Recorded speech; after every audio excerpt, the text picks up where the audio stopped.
We're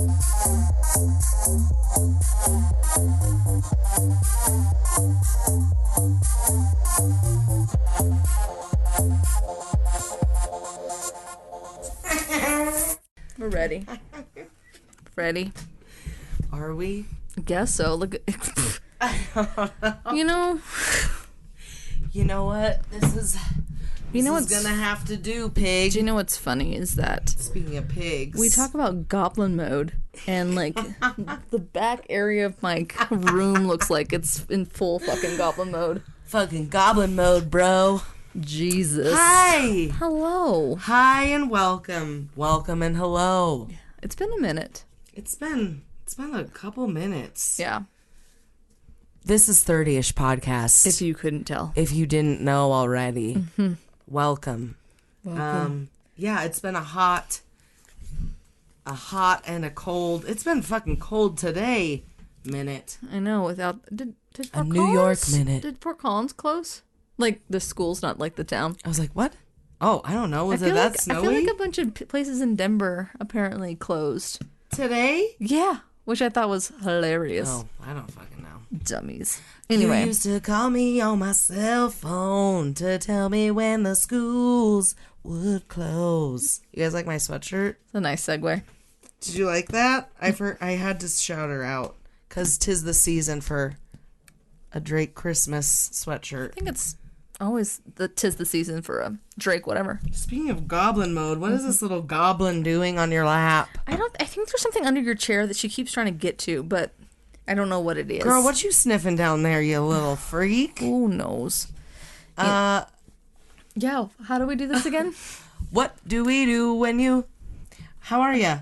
What's going on? Solid. Just chilling out with my dog and chilling out with you. Getting ready for the holiday. I had my 37th fucking birthday. Shay, look at this. 30-ish. You still going strong with the 30s. Even when I'm 45 and be like, it's still 30-ish somewhere. Exactly. I think. It's fine. Nobody has to know. How does it feel? How does it feel? I'm 36 still. That's good. It is. You know, you're as young as you feel. And I feel you look 34. Like I'm 34. Yes. You look 30-ish.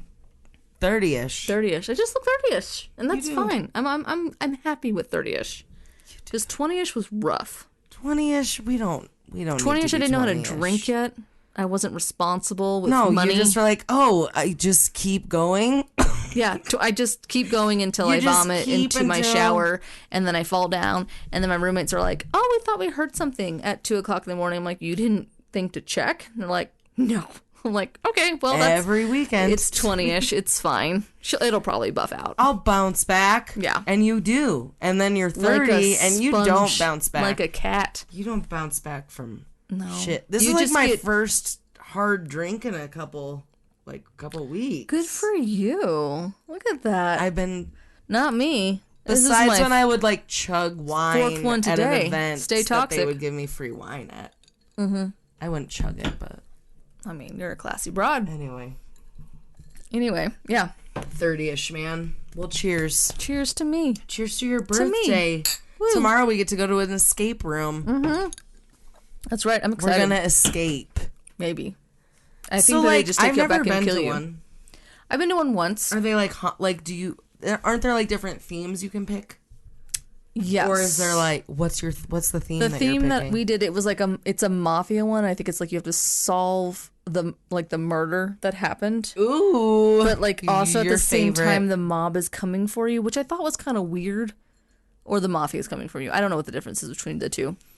So do they? Yep, they do. They come right for you. They take you downtown. They take you downtown. They put your cement shoes on and they throw you in the river. 100%. They actually just take us down to the... Oh, God. That would be exactly how it ends for me. It's in the fucking pooter. I would end up in the pooter. Oh, my God. Which I have a funny story. It's like a sequel to that, but I won't say it on the live. But like... Oh, great. Yeah. Anyway, not that he watches it, but it's fine. Anyway. Oh, he does. What's up? You know who you are. Yeah, you do. Anyway, but yeah, so just been celebrating my old geezer birthday, and that's all there is to it. That's good. Just living the dream. Living the 30s goddamn dream. I know, aren't we? Mm-hmm. I just got dental insurance for myself, so living the 30s dream too. Why just all of a sudden dental insurance? Well, like, do you have a because cavity? I need something to get fixed. I may or may not have, like, a little filling popped off. And you're like, well, that's weird. Is it not bizarre? Have you ever, like, is it like one of your back molars? Yeah. And does it not feel weird? You're like, I didn't know how much they, like, took out. You know what I mean? Yeah. Like, it's like half my tooth. Yeah. I didn't know, like, it was like, I don't know why they call it a filling. They should just call it a replacement because it's not a filling. No. It's a replacement tooth. It's like maybe it's a crown. No, like, seriously. But it's not. There was one time, like, they had to fix one of my fillings or whatever because I think it had popped out. And then I was, like, feeling with my tongue back there. I was like, there's a fucking hole in my tooth. They're like, oh, that's just where the filling goes. I was like, what? My mind was blown. I think I was like 30, still 30-ish. I think it was like 33. Plus, I have fucking fillings all in my mouth because I clearly don't know how to brush my teeth. So it's fine.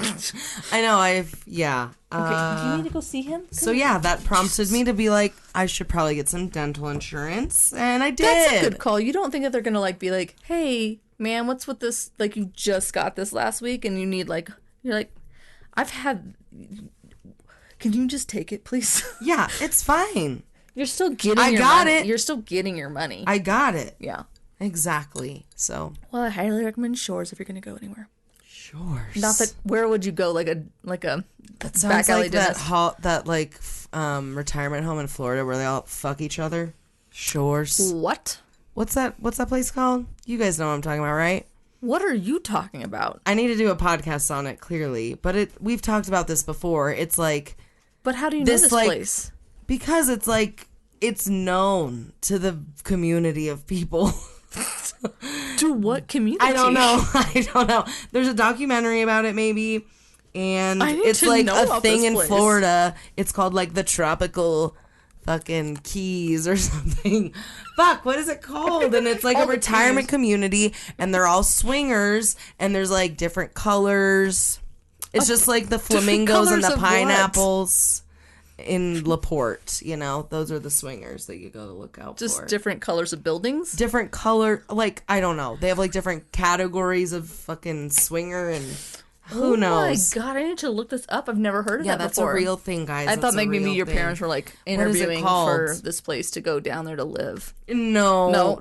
Okay. They're hopefully not gonna be doing that. And if they do, you don't want to know about it. But we did drive by it. When I was on my road trip with my brother and my dad to Florida, we drove by the fucking. There's like a fucking exit for fair. This retirement community. It's like a very well known retirement community, but it's also on the DL, not so DL, but not really known for being the sex capital of the retirement communities of America. So a lot of chlamydia in there. Yeah, and like fucking STDs and shit. Gross. They're getting wild. Buck wild. Well, anyway, the elderly do have needs, so respect. They do, and they should meet those needs. However, just not without my knowledge. However they please, and that's the freedom that we are able to exercise, I guess. America. All right, what are we drinking? Something very weird, but it's pretty delicious. Is it? I think it is. Is it though? Oh, it is. I also put this beanie on today and really felt like the nostalgia side note. I felt like the little army men in Toy Story. You look just like him. We are drinking Olipop Dreamsicles. Sponsor us now. Hashtag Olipop. We could. You could. Olipop. If I sing them a jingle, you think they'll sponsor us? Totally. If I send them a video of like a song they could use for their advertisement. I would love to see your sizzle reel for that. That'd be great. My sizzle reel? Yeah. Well, I mean, what does that mean? That's like kind of a. Well, maybe it won't be a sizzle reel because like a pitch video. A pitch video. Sizzle reel. That was the wrong term. That was the wrong term. Sorry. Did you ever go to the Sizzler? No. Good. Oh. Okay, this is Olipop cream soda. a bunch of Satsuma tangerine juice, freshly squeezed, a little Meyer lemon juice. Very fancy. I was trying to go for like a dreamsicle, creamsicle, popsicle. I would say that's what this is. It's close. Put some vodka in it, of course. Also, so it wasn't so creamsicle-y. Yeah. Which is a new adjective. Creamsicle-y. Yep, I like it. We also put club soda. Club soda? Yeah. Sparkling water. Sparkling, whatever. Sparkling water is just like a fancier term for club soda. Drink. And I'm not using the fancy glasses this time because last time, somehow, I poked a tiny baby hole. That's what you get with World Market. Somehow, there was a tiny baby hole in the glass. Paid $20 for this glass, but it also comes with holes. It doubles as one of the, like the noodle, a colander. Like the noodle basket. It's also a cocktail strainer. It's a whole thing, all in one. Mm-hmm. And an hourglass. All right. What did you roll? I rolled pop culture nostalgia. Oh, that's exciting. And I'm excited. I dressed for the part. Yeah, clearly. Which is weird. Well, because it's Christmas time. Yeah. And so I'm talking about some Christmas pop culture nostalgia today. I'm not going to tell you exactly what until you watch the episode. Listen. Listen. Not going to tell you on the live, but you're about to hear it in real life. Oh, yeah. Whatever you're listening to your podcast on. Exactly. Okay, what did you roll, Shay? I know. It was a free roll, I think. No. What was it? You rolled paranormal. Oh, so it still validates. It's fine. Because I listened and then I remembered we were like, Perry, that's right. You rolled Perry's. Yes, that's right. Good old Perry normal. But it still is a paranormal, so it's fine. It's not? It is. Oh, yeah. Okay, yeah. Good. It's fine. I just ate this microphone. You're fine. You need a snack? Kinda. Okay. I am a snack. I know you're a snack. Actually, I'm the whole damn meal. Okay, let's get on with this. It's been like 17 minutes. It's only been 12. Okay, 12-ish. All right, well. Okay, well, we'll see you on the other side. We'll see you guys. Hop on the Magic School Bus. Which I was thinking about it. We're basically like Drunk History Magic School Bus because we do different topics, but we're kind of like Drunk History. We should figure out to find a Magic School Bus and then go inside this cat. Hop on the Magic School Bus. Just saying. Damn it! You were so close.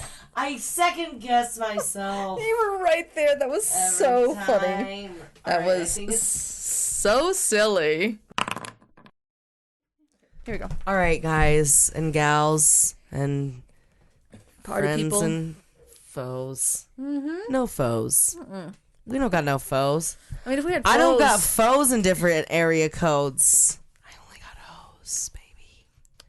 Is that a Drake song? Bitch, that is a fucking Luda song. I'm just joking. I don't know any of the rappers. You don't know? I got hoes. I got hoes in different area codes. Area. Is it like Nate Dogg too or something? But it's Luda. Uncultured swine. Rachel and I both were Let me culture you. Very uncultured. Well, better get cultured like a fucking yogurt dip. What? Oh my, that's intense. I guess it's better than a pap smear. Yeah.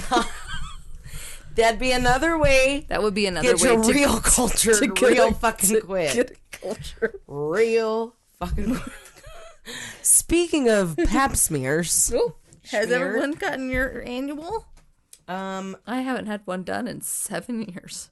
You're not supposed to anymore. I know, isn't that weird? But I'm way overdue. Well, you're gross. Well, it's uncomfortable. You're fine. Yeah. It is uncomfortable. That's Do not. Do we want to talk about some horror stories about? Do you have horror stories? Yeah, one time they had to clip something to get a fucking sample of some shit. What did they clip? Inside my fucking something up there. Inside with some weird plier clippers that are like literally for cutting horse toenails. I feel like literally just clip it up in my fucking and I have PTSD from it. That's fucking fair. Did they numb you at least? Give you like a local anesthetic? I think so. I hope so. Oh God, I hate it. You guys, I know you're not gonna poor delete this. Brie is like squirming, and I would too. Like, even if you didn't feel Turns out everything's a-okay, so good thing. How old were you? I was like 20. You were a baby. That was me. Like scarring. I would see. Unfortunately, I would want one of those doctors. Like, you know what? You're 20. It's probably nothing. It'll buff out. But like, good for the doctors for making sure you were okay. For clipping it out. But still, that would be very traumatizing. And I'm so sorry. Ah! Yeah. Anyways, so anywho, moving on to a lighter subject. Moving on to the best Christmas albums of all time. Ooh, that's a good one. Right? I was going to do best Christmas albums of the 90s, but I kind of already talked about that one time back in 2019. Yes, you did. I remember you singing Mariah Carey. Yes, I had to. And talking about Hanson Snowed In. Oh, yeah. Of course. One of the top albums of my heart. It was a good one. Oh, it was so good. I remember cleaning the shit out of my room, listening to that like nonstop. They get me, and they're gonna get me out of this hellhole. Mm-hmm. They're gonna take me away from this town, Daddy. Oh, dear Hanson, make me a bird so I can fly far, far from here. Fly far, far away from these shores. Like, run, run, Rudolph. Just kidding. Fuck. Okay, so, obviously, this is a very, not touchy subject, but it's very, what is the fucking word I'm looking for? Taboo? It's very objective. Like, objective is probably a good word for it. There are so many wonderful Christmas albums out there. So don't at me, okay, with this list. And if you want to add your favorites to our list, just DM us. Do it. And I'll say maybe you're wrong or right, okay? Okay. Or just be. And these aren't my lists. This is like mostly from the Rolling Stone magazine, which is not. So you should at them. The best. It's the best. It's like music. It's got some. Well, it's like MTV. It's controversial. You know what I mean? Yeah. Yeah. And as well as some other lists that like had a lot of these same fucking things on them. So fair enough. I put them in this list for you because we love lists. I do like lists, and we also like lists. Sometimes I have a list. Sometimes we have a lisp, and sometimes we write lists. Speaking of Santa's list, let's get on with it, shall we? Okay, so the first one to be noted is this was number 25 on Rolling Stone's list. Okay, the Weezer fucking Christmas album. God, I don't know if I ever listened to that one. If you like Weezer, you're gonna like this. You know, if you don't like Weezer, I don't know if you're gonna like it, but you could because it's pop culture gold. As an emo person, I don't mean to say that was gross. As an emo person that I felt like I was back in high school, you identified at one point. That's a great way to say that. Yes, as an emo. I was never a fan of Weezer. Are they emo? But they're whiny. They're like pop punk emo. But they are right. But are they even they're punk? Still in that genre. Do you know what I mean? Like, yeah. And I fucking hated them. Yeah. So much. They were so I feel like whiny. You hated them, or you were obsessed with them. Correct, and that's the girls. I was actually lukewarm. I was like, they're cool. I just thought all their songs sounded the same. I was like, I'm good. Yeah. Thank you. Yeah. Well. This is number 25 on Rolling Stone's list. Meanwhile, so they know everything. I'm over there listening Shannon. to like fucking Fall Out Boy that sounds exactly the same, but it's fine. Well, I bet you'd expect to get some, secular holiday classics from Weezer. No. You get Oh Holy Night. You get fucking Silent Night. Oh. You get The First Noel. You get Oh Come All Ye Faithful. And they sound like Weezer songs. So interesting. If you're looking for a Weezer version of those songs, this is your ticket. You've come to the right place. This has everything. It has fucking sweater vests. It has glasses. Yep. It has side fucking hair parts. Oh, yeah. Oh, yeah. Sweeping bang hairs. Yes. It's got guitar. It's got the lead singer, which I forget his name. It looks like he eats like a rice cake a day. Yeah. Exactly. Mm-hmm. Anyways, moving along. Number 24 on the list. If you're looking for something real fucking classic, like ancient classic Christmas traditions, look no further than this pick, which is, this is a great Christmas pitch, by the way. Joy in Latvia, the Latvian Christmas cantatas. What is this? This is an actual traditional Christmas music. Okay. Compilation music. Okay. Sung by the New York Latvian Concert Choir.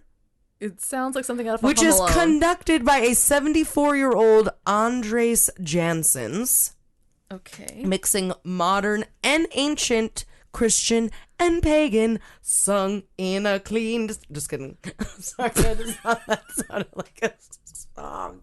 First of all, I it came full circle with the Christianity and the paganism because, let's be real, they're all in one and the same. They are. We talked about that in, like, I think your Santa Claus episode. And my witch's wheel. Yep, because it's all pulled from pagan traditions. They are. And they're like, well, we got to make this for the church. For the Jesus. For control. Yes. Anyway, I mean, I see the beauty and the beast of these situations. You know what I mean? Shut up. Anyway, so mixing modern and ancient Christian pagan, so in a clean, distinctly Baltic vocal style. If that's what you're looking for this Christmas, I'm just trying to imagine you this. need to listen to Christmas Joy in Latvia, okay? You guys better be taking your notes. You better be. And you better be writing this shit going down. out and running out and finding that 8-track album. You better go to your nearest Sam Goody. R.I.P. Never mind, you can't. I'm pretty sure, like, FYE, like, exist in, like, the one mall in America. Which is the Mall of America. The one mall in America is the Mall of America. We should probably just go there. There I can. We should. R.I.P. We should go. Gladys Lehman. So, yeah. We didn't talk about that. This is number either. 24, guys. Okay. For the classic Christmas classic. Okay? All right, number 23, we got Jacob Miller, Natty Christmas, circa 1978. And this is a man holding a Santa hat on the cover filled with marijuana plants. Is it really? It is. It's a reggae fucking Christmas album. Pretty much reggae, like... Okay. It's like you're having Christmas in Jamaica. What's that like? Probably pleasant. It's fucking upbeat and dancey and like... Well, yeah, it's reggae music. Do-do-do. You know? It's good. Mm-hmm. He's got classics like All I Want for Ismas. He says... That's a classic. And on this album it is. Okay. All I Want for Ismas. And in it, he says all he wants for Ismas is that Cali herb. Let me smoke my Cali herb. And he says all stuff about marijuana in that song. And that sounds like a good time. And then he also has On the 12th Day of Ismas. And then he has Natty No Santa Claus, which talks about how he ain't Santa Claus. But he's and it's good. Santa Claus. And it's very, like, if you're looking for something a little, like, not the fucking... Yeah, just a little something loose. Yeah, some reggae Christmas, you need to listen to Natty. It's a classic. Natty Christmas, Jacob Miller, 1978. Guys, it's just like Nat King Cole, but it's not Nat King Cole. No. Done. It's different. Sold. Very different. Boom. Roasted. Next up on multiple lists I found was Sufjan Stevens' Songs for Christmas. You know Sufjan Stevens? No. He's like that indie fucking pop fucking like what? Dude, Give me a song. He wrote a bunch of like the famous song in Little Miss Sunshine, the like instrumental like how did I? That's not how it goes. That's not how it goes, but I can hear it. I completely can hear it, and but so a composer, not a. He sings though. Does he sing? Mm-hmm. But yeah, he does. Now I have it in my head. It's like a harpsichord sounding thing. Oh, this isn't it. No. This isn't the song. But I know what you're talking about. You know. Yeah. Well, he has an album, a Christmas album. And it's actually a 5 EP set of all sorts of Christmas songs. Some he wrote and a lot of like renditions of his own. of old songs in his own indie Brooklyn pop style. So if you want to feel super emo for this Christmas, I was like gonna say, put on some Sufjan Stevens, okay? I should do that and then like laugh at people that are like, you don't even know what this is. You're completely uncultured. Yeah, so he has like some of the classics. He also has some titled like Holy Holy, etc. What Child Is This Anyway? A very banjo-y version of Amazing Grace, which is pretty cool. Okay. He also has a song called Come On, Let's Boogie to the Elf Dance! ! What is... Let's go with that. So it's like this really kind of cool, folksy kind of whatever meets Kids Bop. Yep. No Kids Bop. I just meant because that last song. Oh, yeah. Yeah. I think it's a little risque for Kids Bop. I'm sure it is.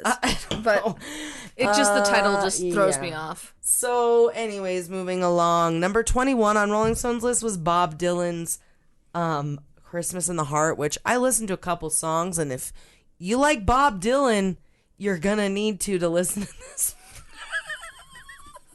If that isn't a upsell, I don't know what is. I mean, it's pretty good.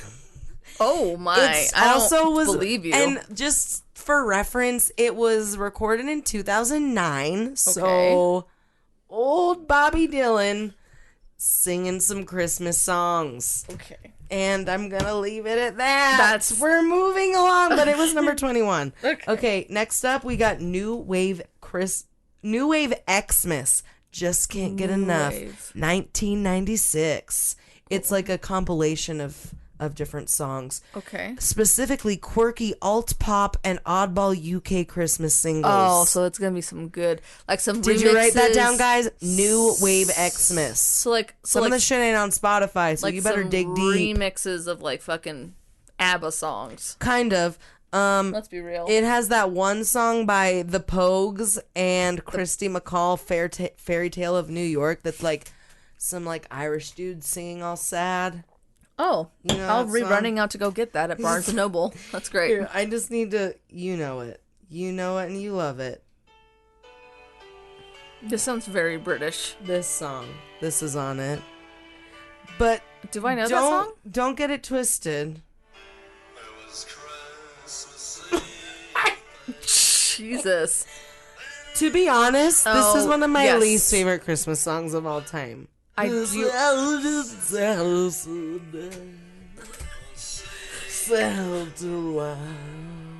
even. I can't. Oh no, I played it again. Don't. Okay, it has more than that song though. Okay. Which is one of its oddball UK Christmas singles.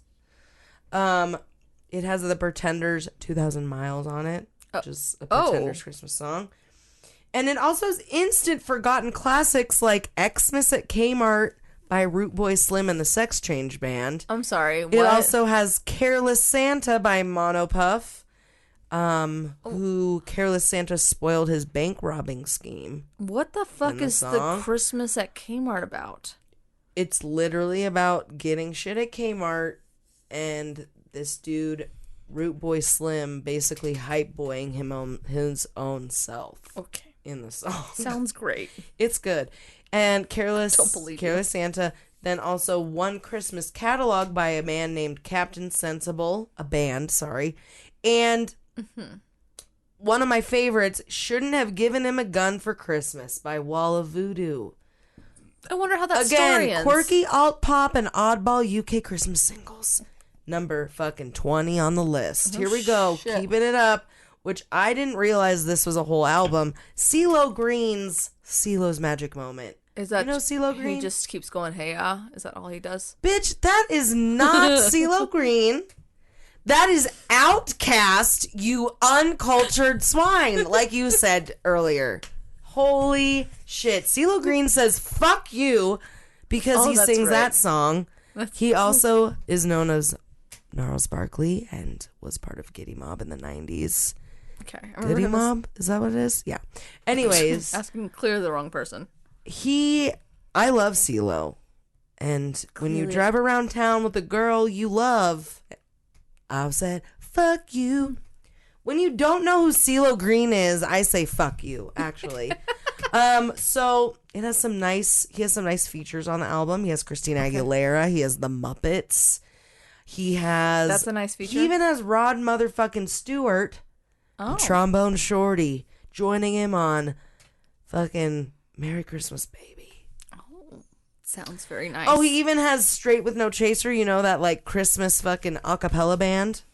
No, you don't? Perfect. Sure don't. Now you do. It's a male a cappella band, Straight with No Chaser. He's on it. They're on it. They're all on it. They're all on it. And they're fucking on it. They take us for a journey. And they're singing You're a Mean One, Mr. Grinch. Okay, so next up. Oh, and he even has, this warms my ex-Catholic heart, a very beautiful version of Mary Did You Know. Do you guys know that song? We used to sing it all the time in Catholic church. I've heard of it. I did. He has a great version of it. Okay. Good to Next know. up, we got She and Him, which is Zooey Deschanel's band. Yes. She has a Christmas album, obviously. Duh. 2011. Where does was she I? Sing Santa Baby on it? I don't think she does, but she Really? does. There is a lot of guitar, piano, ukulele.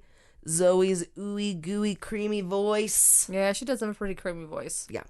baritone, Renditions of the though. Beach Boys' Christmas Day. She's got Blue Christmas. She does I'll Be Home for Christmas. Just adorable versions of our favorite Christmas classics. She is adorable. So yeah, let's be real about that. And that dude M Ward, he's kind of adorable with her. I don't know if I really listen to like their stuff, so I don't know what he really looks like. It's a niche. Niche? I don't know. Okay. Okay. You got to be in the right mood, or That's you fair. got to love it. I think that's what it is too. It's like Weezer. Like either you love it or you hate it. Mm-hmm. Okay, next up we Get have your dirty Christmas paw. on Death Row, which I did talk about on my 90s Christmas in the you 90s did. Yeah. episode in 2019. But we're just going to reminisce again because that's what nostalgia is all about, right? is. Am I right? Am I right? Yes. Just revisiting it as many times as you want. Forever and ever. So Christmas until on you Death Row die. is Death Row Records' Christmas album of 1996. Okay. Right after Mr. Dr. Dre left, unfortunately, but it still had Snoop Dogg, Nate Dogg, fucking The Dog Pound, BGOTI, which was like a girl rap group, kind of girl group. I don't know if they only rapped. Anyways, Again, asking the wrong they had person. songs like Holy Night, Silent Night, Silver Bells, the Christmas song. They also have Santa Claus Goes Straight to the Ghetto, which is Snoop Dogg's version. That's hilarious. Which is originally a James Brown song, but Snoop does his own. And these are some of the lyrics. On the first day of Christmas, my homeboy gave to me a sack of crazy glue and told me to smoke it slowly. Okay. There's also a version with Boys to Men that I found. Really? Yes. That must be a treat. Okay. Boys to Men. Next up, number 16 on Rolling Stone's list is The Carpenter's Christmas Collection, which is a fucking, dare I say, classic. It is a good one. 1984. Shannon, 1 year before you were born. Don't age me, woman. I was gonna say, I was saying 1 year before you were born. You did. It was getting ready for you to come out. Still 30-ish. It was luring me into the light. Mm-hmm. Yeah, this is definitely one of my favorites. Karen Carpenter's sweet voice soothes you through the season. Yeah. With this beautiful album. Yeah. Her milk bath vocals on Sleigh Ride. That was actually her milk bath vocals. Wow. That was a quote from the Rolling Stone article, which I thought was hilarious. Paints a fucking picture. My God. Her voice is like a lullaby, though. Like, I mean, you're not wrong. If you listening to her is like you're listening to lullabies. It's true. Going to sleep. It's just a super white bread Christmas over here with the Carpenters, pretty much. It is, but I'm in the best way. It's in the best way. In the best way. Give me that white bread. Give me that Wonder Bread fucking Christmas song. It sticks to the roof of your mouth and it hurts, but you keep on eating it. You just fucking roll it up in a ball and eat it too. And you're just like, why am I doing this to myself? I need some culture God. in my life. Give me some wheat bread. Yeah. Well, this Christmas collection is 2 fucking discs of glidey, slidey Christmas tunes. Jesus, that sounds so vulgar. Glidey and slidey. Little slimy. Slips right in.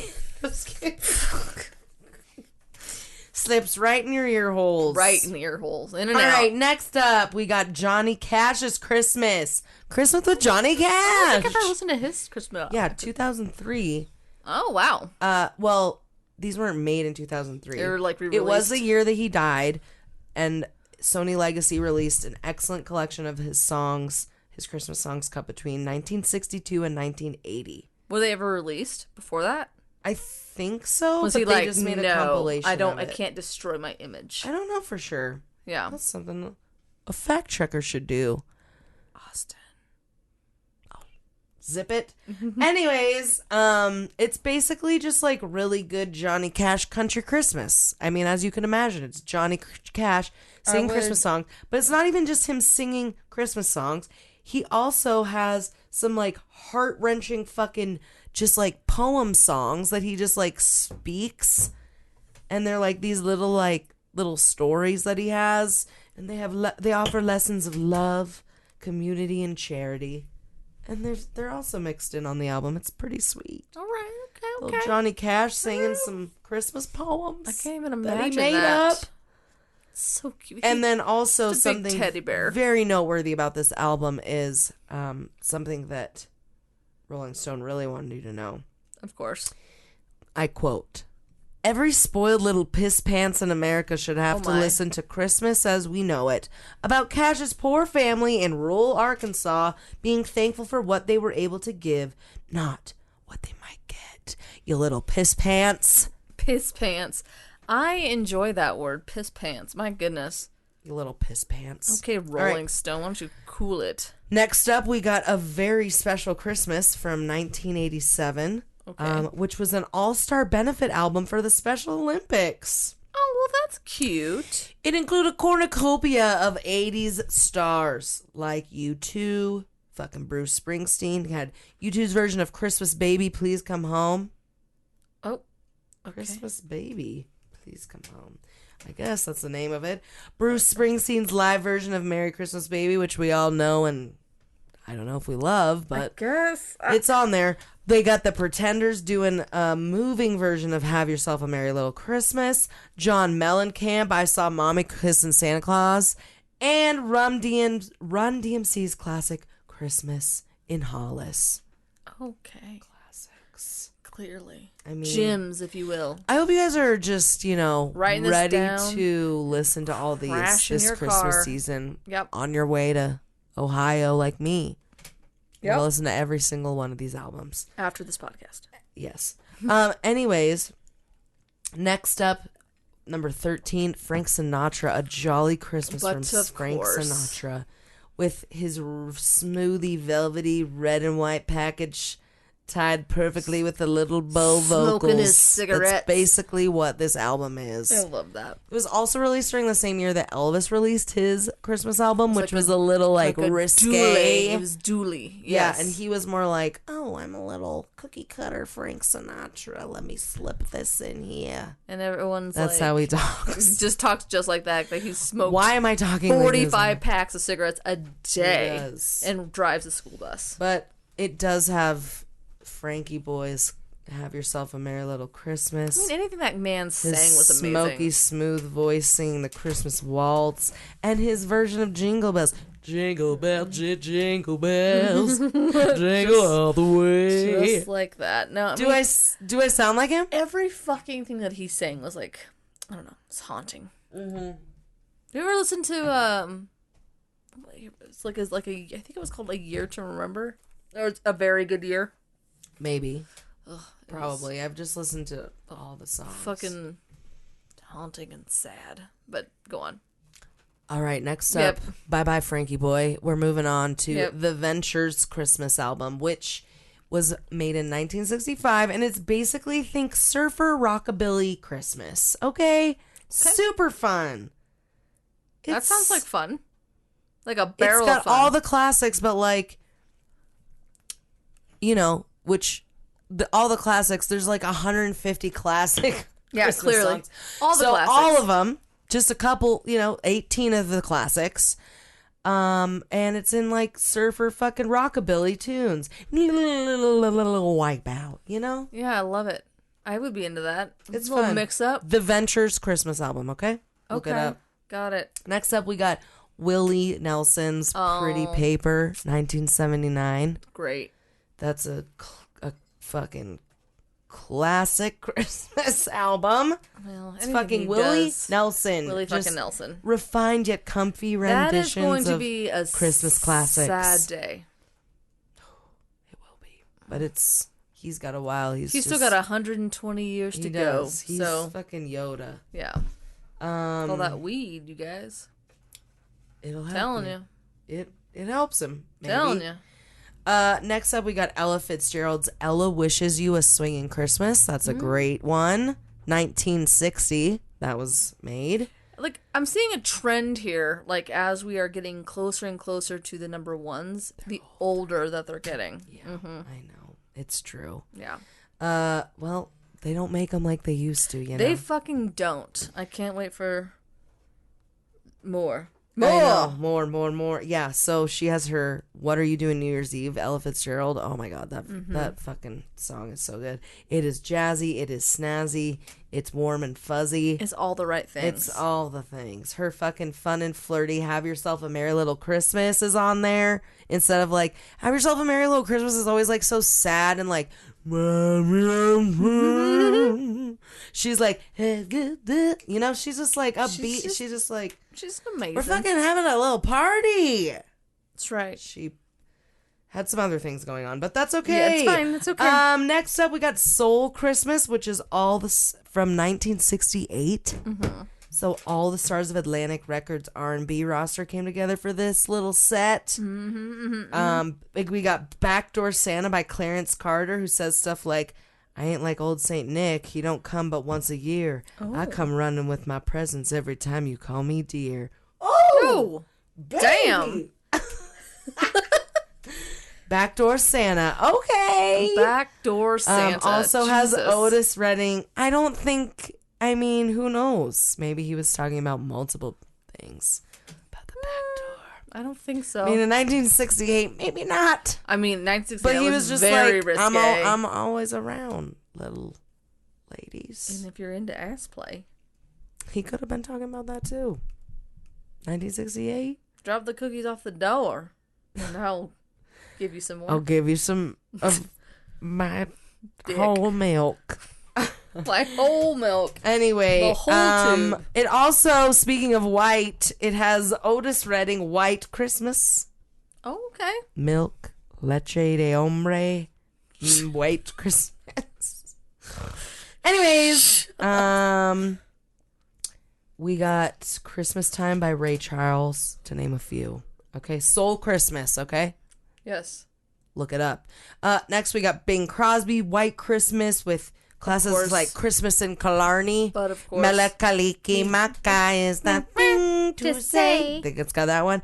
And his timeless Bing Crosby version of I'll Be Home for Christmas. That's the best one. It's a good one. Next up, we got Beach Boys, the Beach Boys Christmas album, 1964. I don't think I've ever listened to that one. Oh, they have 6 originals on this one, guys. They were fucking... Well, they were fire. Oh, they were trendsetters for Christmas. Okay? Beach Boys also was Little like Saint Weezer. Nick, Either are you kidding? You fucking loved him or hate him. Yeah, it's true. But yeah. Most people love the Beach Boys. I mean, how can you not? They're fun. They're kind of cute. They're fun. There's like... That's not what they sound like. They also have a song called Santa's Beard, which is about Mike Love taking his 5-year-old brother to meet Santa, and the kid pulls the cotton falsie off Saint Nick's face in a life-altering moment of a mall-bot demystification. Wow, that is... Also, yeah, Little Saint Nick. That's definitely one of my favorite Christmas songs of all time. That's fair. Beach Boy jazzy version of Frosty the Snowman. What more could you need? Okay. All right, here we go. Coming up next, we got Louis Armstrong and Friends, the best of Christmas songs. Can you imagine how good this album is? The best. No, I can't imagine. Louis Armstrong and Friends, the best of Christmas songs. Yeah, it's got Duke Ellington, Lena Horne, Mel Torme, Dina Washington. I think it's just Dina. Just a few buddies, just a pals. They were just around the watering hole. And... Yeah, literally. Fuck. He's got good ones like, okay, Cool Yule is also one of my favorite fucking Christmas songs. Christmas in New Orleans. That You, Santa? Christmas Night in Harlem. And basically listening to Louis Armstrong for me is like you're getting a warm, happy hug while you're like laughing and dancing. That's fair. That's a great way to say that, Brianna. I feel like isn't that accurate? I feel like you're getting that warm hug right now. I am.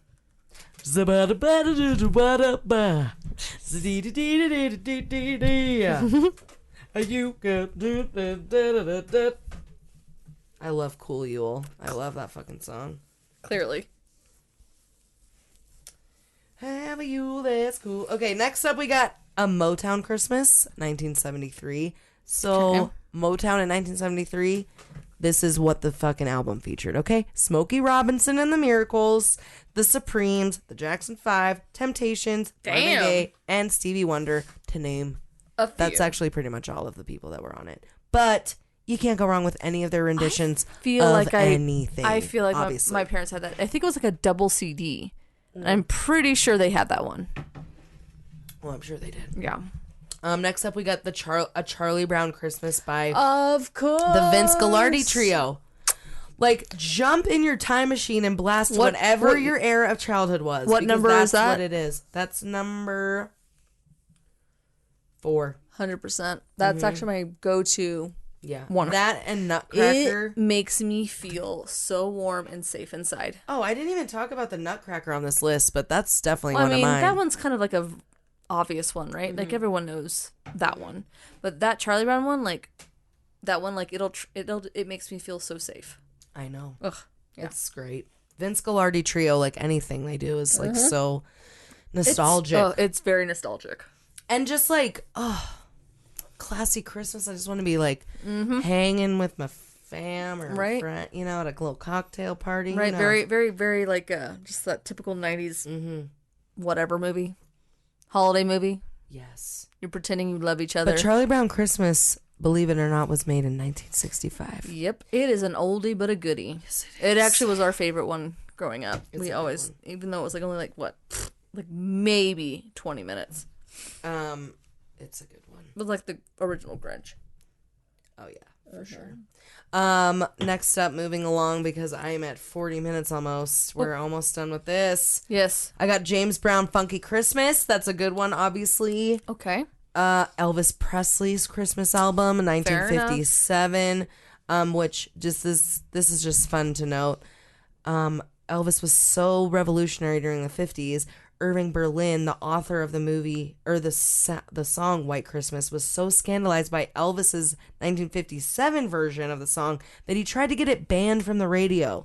Instead, his album topped the Billboard charts for a month and went to sell nearly 20 million copies in various editions. Okay. Elvis was like, I can do whatever I want. And he did. I can swing these hips to White Christmas if I want. And he did. And that's how he talks.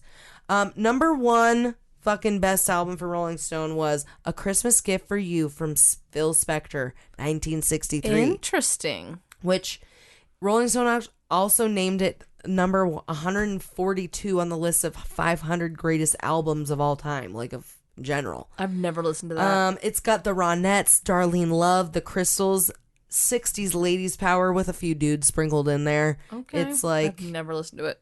Never heard of it. Got some classics. I mean, I've heard of Phil Spector, but I've never listened to his stuff. Yeah, well, he got a compilation of some really great songs. Okay. But yeah. But some honorable mentions: Jackson 5 Christmas, fucking Mannheim Steamroller, Gene Autry, if you like that cowboy Christmas. Charles Brown, Please Come Home for Christmas. That is noteworthy and wonderful Christmas songs on that. Nat King Cole, and my favorites, Hanson Snowed In, of course, In Sync, Happy Holidays, Barbra Streisand, Celine Dion. Of course. Stevie Wonder. Stevie Wonder's Christmas album is like the best. I can't believe that what's yours? What's your favorite Christmas album? Yeah, mine definitely is Vince Gilardi. Yeah, that's just my go-to, my nostalgic that I can listen to back to back. But of course, one of my top favorite songs is The Grinch. Oh yeah, not the Jim Carrey one. The OG. Even though I fucking love him, but the original Grinch song is the best. Which I love that meme. I'm sure you've seen it. It's like, well, maybe the reason why, he is the way that he is because there's a song every 5 minutes talking or singing about what a piece of shit he is. Yeah, that's rude. It is really rude. I'd be pissed off. I'd be like, yeah, I'm taking all your fucking presents then. Go fuck yourselves. Yeah, you guys literally are comparing me to the worst things that you could ever imagine. Yeah. And you just think I'm supposed to be cool with it? Like, all right. And you think that I like that? Have you seen, like, the new, like, these videos? I don't know if they're old or new or whatever, but it seems like to be a trend this year, or I didn't pay attention last year, that, the Grinch videos are, like, the people coming into stealing kids' presents. Oh, I just saw one. And the kid is beating the shit out of the Grinch. No, I didn't see that one. I see one that's, like, literally completely traumatized and they're gonna have to go to therapy later in their life. Yeah, there was like this one like little boy, he's like, who is that? And the Grinch comes in and he's like terror on his face, just so scared. And this other one, the Grinch comes in and he's like grabbing the presents, and the kid is like, must have been like maybe 8 or 9, kicking the living shit at him, where the Grinch is like, oh my god, fucking god. And the guy like has to like, then the dad comes in and like holds the kid back and like still like showing like, see what happens when you're bad or whatever. And like the Grinch like comes at him. I'm like, you were gonna like fucking traumatize them. Like, I think that shit is fucking hilarious, but up to a point. You can't. I know. You can't like make it to be the point where like it's that upsetting to the kid. No. Yeah. That's not right. Yeah. Well, my drink is finished. Well. Yep. I guess it's time. Time for a switcheroo. Switcheroo, Brie. You want me to do it? Yes. Do you want to? We are recording. We are recording now. Okay. Yo soy recuerdo. Oh, fancy. But I think recuerdo means remember. Doesn't it? No sé. Piñata. Oh, perfect. Mm-hmm. Oh, what can I say? My last name is Taylor.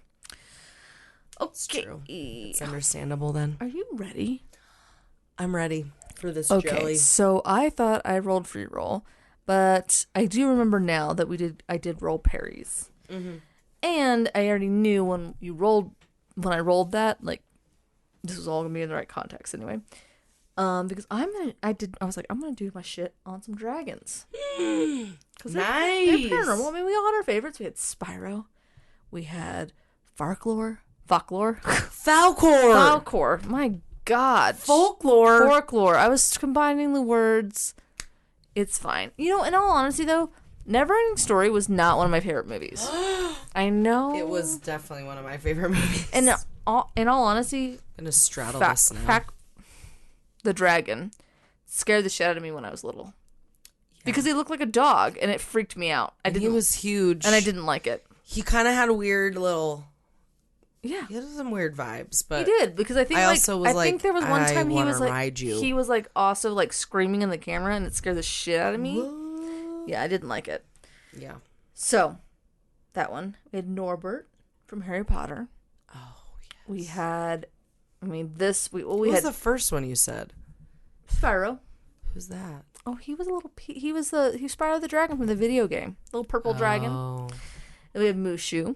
We had Toothless. I mean, these are the biggest ones. And of course, what about all the Game of Thrones dragons that whatever his name is. I don't know. I'm a Game of Thrones fan, but I can't remember the fucking dragon names or That's whatever. blasphemy for the Game of Thrones. No. But we have all the dragons. So we have like this whole fascination. Do you remember Dragonheart? The movie from the 90s? I do remember that one. I loved that movie. I am the last one. And it's the whole thing. Yeah, I forget that dragon's name. I didn't really understand why they could talk, but... Oh, and Pete's dragon? What was his name? He didn't have a name. It was just Pete's dragon. He didn't have a name. I think I tried to look him up, and like it just said it was just Pete's dragon. Well. And then this one was something that... Elliot. His name was Elliot. Oh, you're right. It was Elliot. No, that was the boy. No, wait. Never mind, it was Elliot because it's Pete's dragon. Okay, we're gonna move on. Pete was the boy. I'm an idiot. But so yeah, we had Pete's dragon, Elliot, and then we also had like Puffy, the magic dragon. It was Puff the magic dragon. Was it lived by the sea? But I thought and frolicked in the autumn mist. But I thought that was part of Pete's dragon. No, was that not? That is a different dragon. Oh shit! Damn, I know way more dragons than I thought. See, dragons really infected my life. It infected and my dad made us a dragon out of a fucking fallen tree one time. That's so and then the fire department came and told us that we had to fucking take it down because it was a fire hazard. How big was the fucking dragon? It was like a fucking dragon made out of a fucking fallen eucalyptus tree, bitch. Your parents have had a very interesting life. Yeah, we did he have crystals in the dragon? No, it was just made out of the wood. That's fucking badass, though. But we would ride on it, and that's so cool. It was a dragon. Well, anyways, I love dragons. There was also another dragon that Did you ever hear of Homestar Runner? Yeah. Wasn't that an internet thing? It was an internet thing. Like a video It was Tragdor the Burninator. But yeah, there's a dragon. It represents like that whole good versus evil thing, right? But did they actually exist? They did. So that's what this whole thing is about. Not just reminiscing. Woo! About my shitty taste in what I watched in high school, but whatever. That's neither here nor there. It's fine. Scholars have attempted to uncover the true source of dragon legend since reports of the ancient creatures themselves have been made public. While it is most probable that dragons in the form popular today never did exist, there is evidence to suggest that perhaps the belief in dragon was based on something real.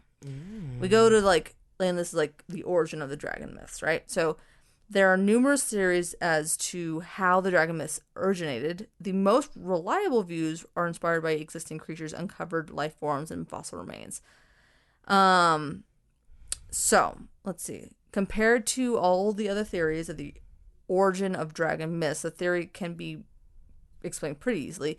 Like, many ferocious animals like snakes, eels, or monitor lizards thrived during these times, and people during medieval times, and people might have depicted them as dragons. For example, in stories like I can't pronounce this word, but Thacane, the princess dragon slayer.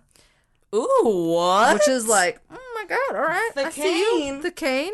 The animal portrayed as a dragon shared similar characteristics as a crocodile.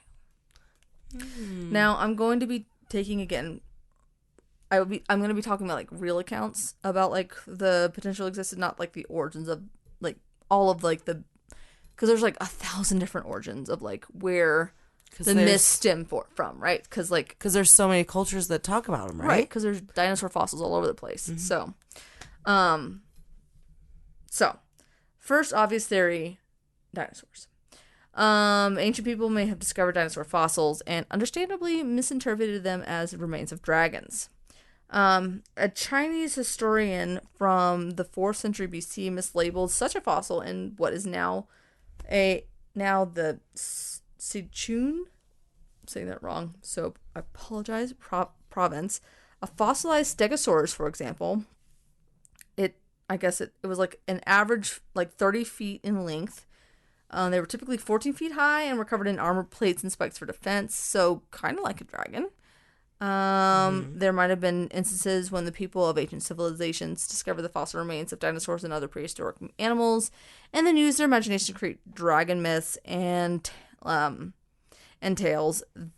This is a popular theory, as many fossils were discovered from the same areas where those myths were previously formed.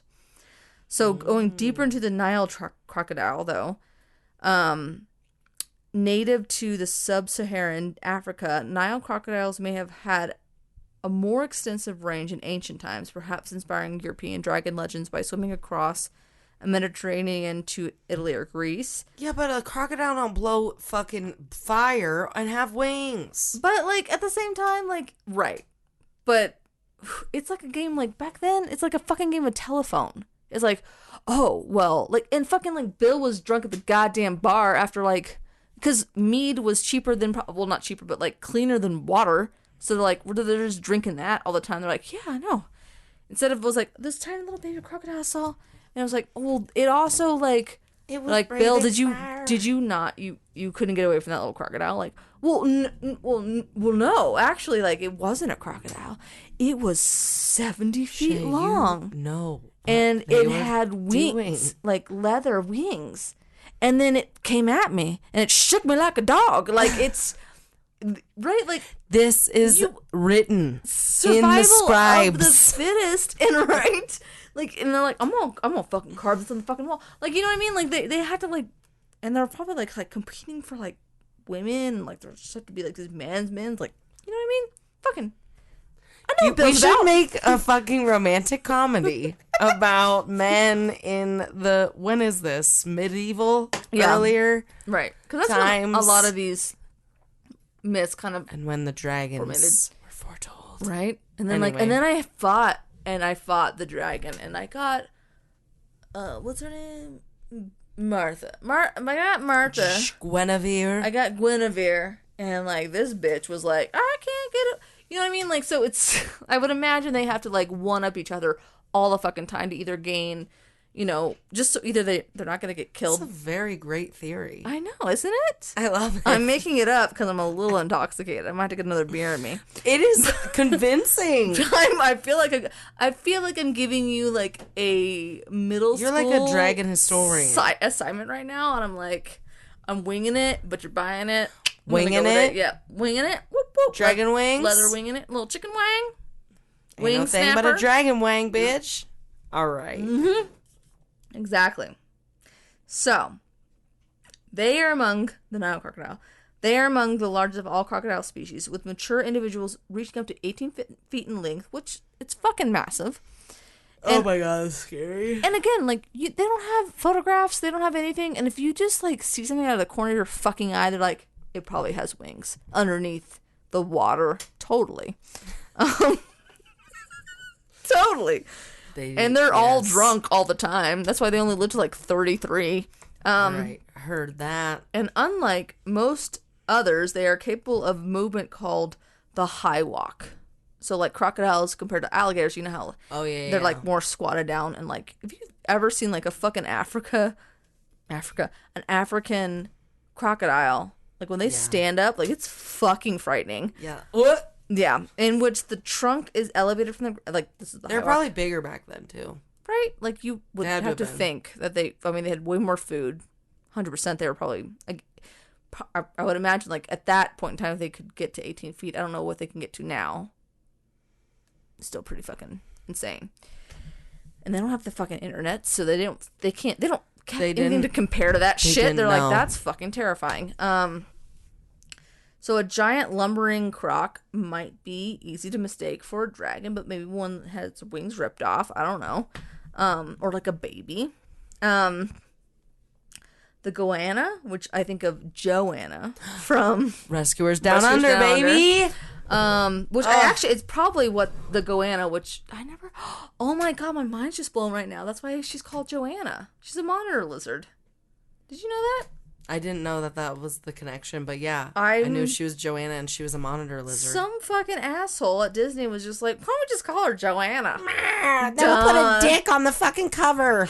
The castle. That's Little Mermaid. I know, but still. They probably put a dick asshole. In the Rescuers. He's just like... They had, in the original Rescuers, there was like porno fucking pics. Oh, I've heard about that. Cartoon porno pics. Those people where?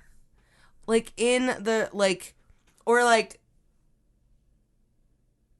it was like scenes. I feel like it was like something about them like filming down an apartment building or something, and there was like so it's like a quick people fucking in the fucking scene or something.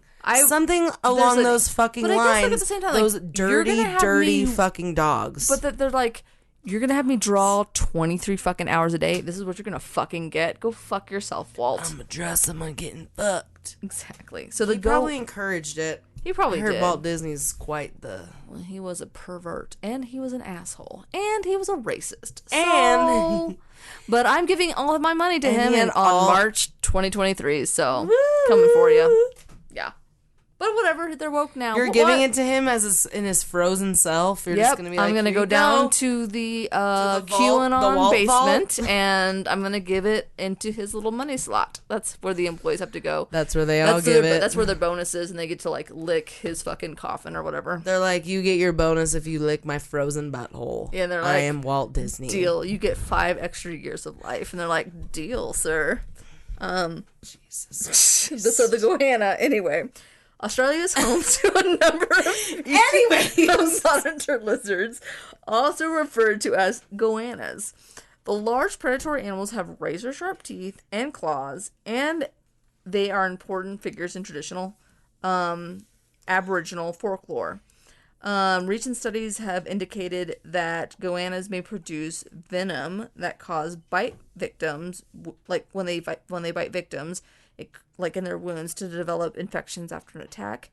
At least in Australia, those creatures may be responsible for the dragon myth. Which, I mean, I guess if you look at, I've never looked at a picture of a goanna, but like I've seen Joanna, and she kind of looks like a fucking.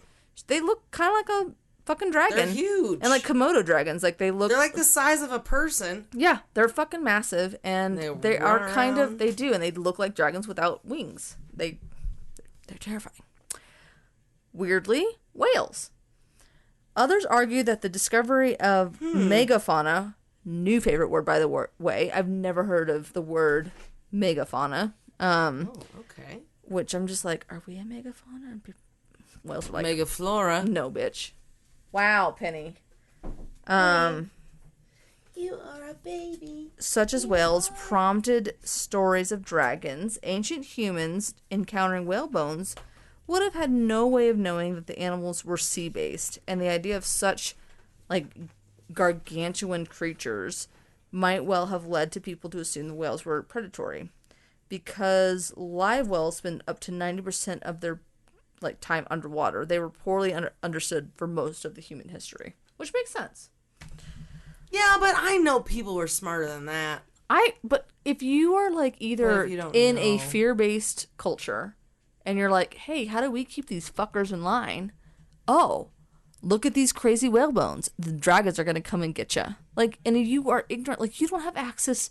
Number one, if you're a woman, you definitely didn't have access to books or book learning. Like, do you know what I mean? Like, book learning. So, like. Wait, what years are we talking about? We're talking about medieval times. Like, we're talking about, like, oh my God, sorry.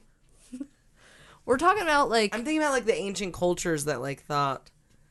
Never mind. Right, but like we're talking about like women and like you and even like men, like they're in the working class. They don't have access to school education, like books. It's word of mouth, like on their family history, on just like stories within themselves.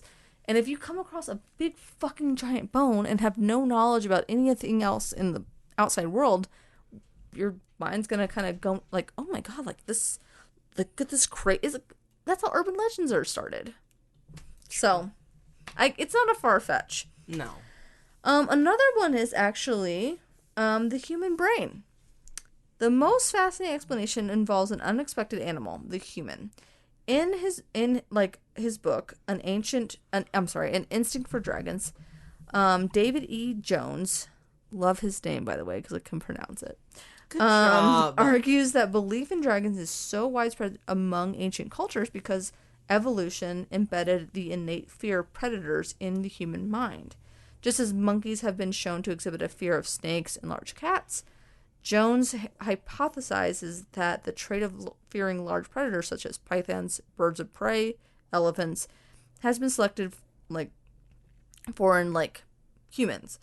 In more recent times, he argues these universal fears have been frequently combined in folklore and created the myth of the dragon. Since we are kind of like high up on the food chain. Which, fair, right? Like, you gotta have a villain to have a good story. And let's be real, the way dragons are built is pretty clear they would be a genetic nightmare. That's another reason why, like, they probably didn't exist, but yeah. First, it would have taken quite a few turns for natural selections to have produced dragons.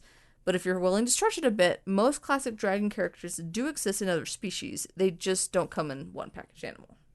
So again, you can like kind of just take bits and pieces of things. Flying in most dragon-centered fiction, dragons are able to fly. I wrote that really weird. In most dragon-centered fiction, dragons are able to fly.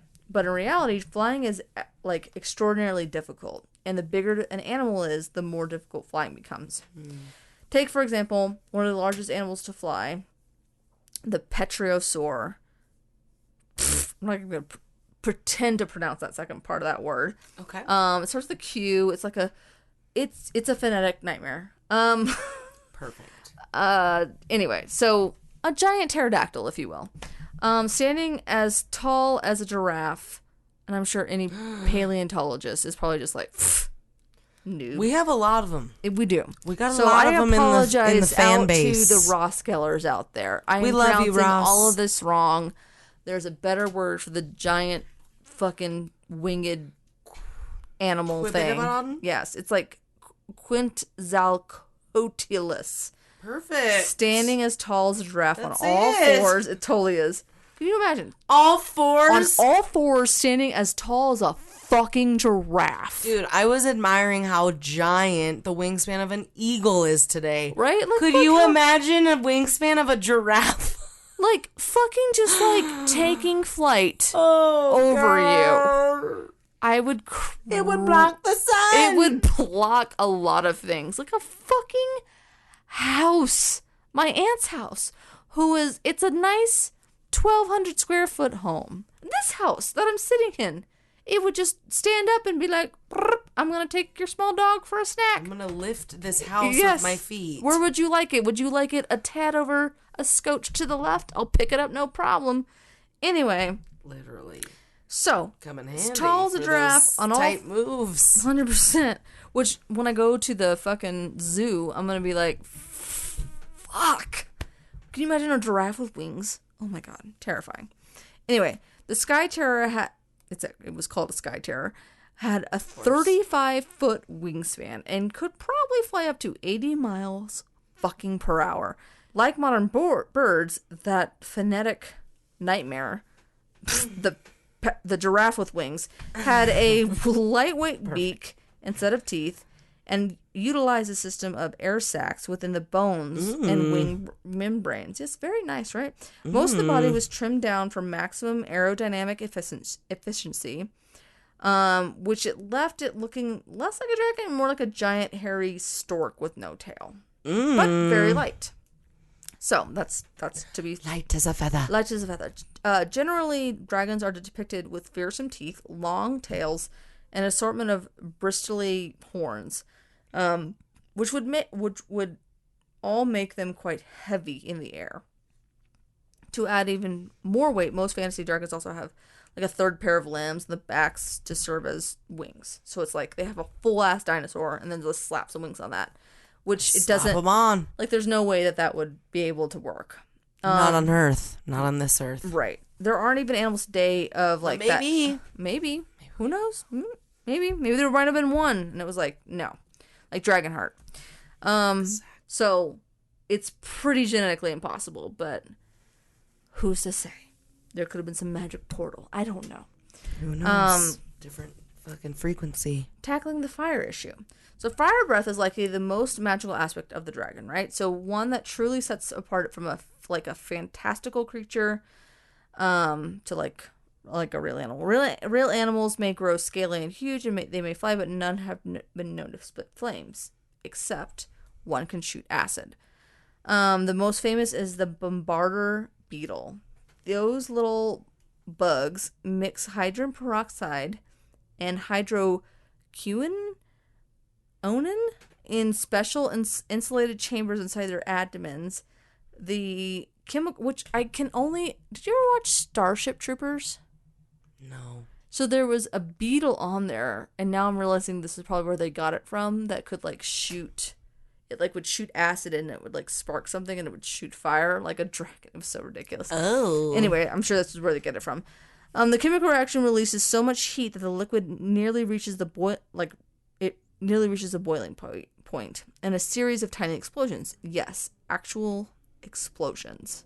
Yikes! Which is where does this thing live? I don't know. Probably in the rainforest, the fucking pine forests of Colorado. Right? So just don't even go in the forest.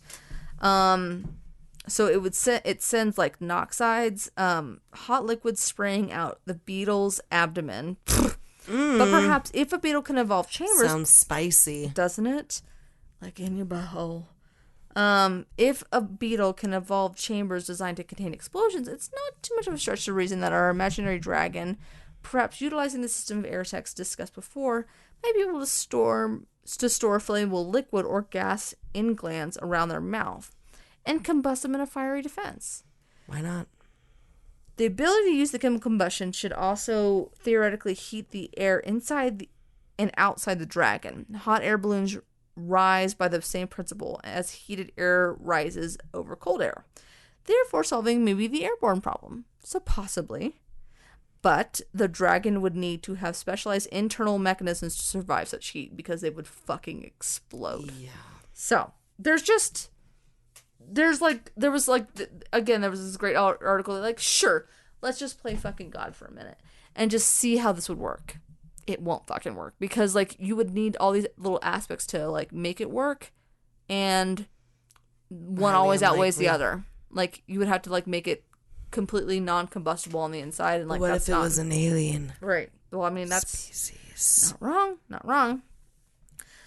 And then you would not believe the number of articles upon articles I found giving like a full AP science fucking presentation on how dragons could coexist on the planet right now, and how they would help ecosystems, and talking about like how the bodies make fire and shit, like, and they were being fully serious. Like, they would just be like, well, like, no, like, it was, I think I saw one that was like upon like, I think like 25 pages, and he was being fully serious, like, well then he would go and the dragon would he would like migrate from this to this, and if you then but he would actually like only eat this part of the herd, and it would move on because it could fly 60 miles a day, and so it would give this herd time to replenish. I'm just like, what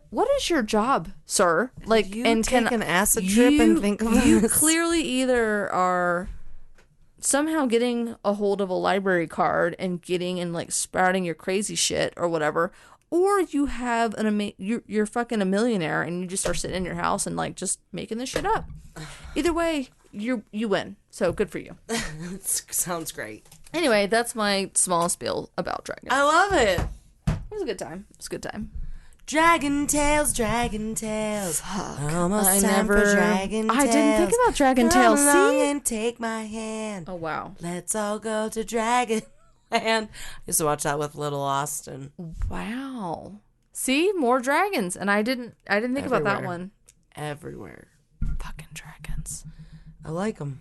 And there was the Fizbit dragon from, was his name Fizbit? Something like that from, Spike. From My Little Pony. Oh, I forgot about Spike. That was a cute one. He was cute. He was a cute dragon. Didn't he have a little tattoo on his butt? He had a heart, I think, somewhere. No, he had a necklace. It was a heart. Oh. Yeah. And then the dragon from fucking Eureka's Castle. Fucking Magellan. It was Magellan. And he was so sweet because he was the big bird of the show. He was better. He was the big bird of the show. He was better. He was better than Big Bird. I knew you were going to bring better than Big Bird. He was better than Big Bird. Well, Big Bird. Well, that was a nice little romp. Yeah.